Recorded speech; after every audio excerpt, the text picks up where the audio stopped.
আমার ভয় হয় যে এমন একদিন আসতে পারে যখন মুসলমান জাতি খ্রিস্টানদের গোলাম হয়ে থাকবে। তারা শুধু এই জন্য খুশি থাকবে যে আমি তো বেঁচে আছি।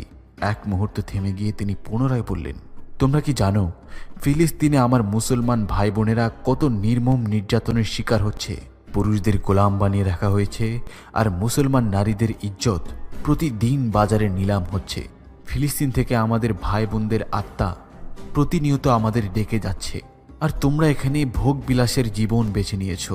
এই মেয়েদেরকে আমার সামনে থেকে সরিয়ে ফেলো, এমন যেন না হয় যে এদের রূপে পাগল হয়ে আমার তরবারি বেকার হয়ে যায়, আর বাইতুল মাকদিস মুক্ত করার বদলে মিশর থেকেই ইসলামের আলো নিভে যায়।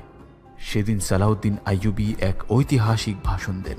তার কথা শুনে সেখানে উপস্থিত সকল উজির, আমলা এবং কমান্ডার সহ বড় বড় ব্যক্তিরা বুঝে যায় এই যুবক গভর্নর থাকা অবস্থায় তারা ভোগ বিলাস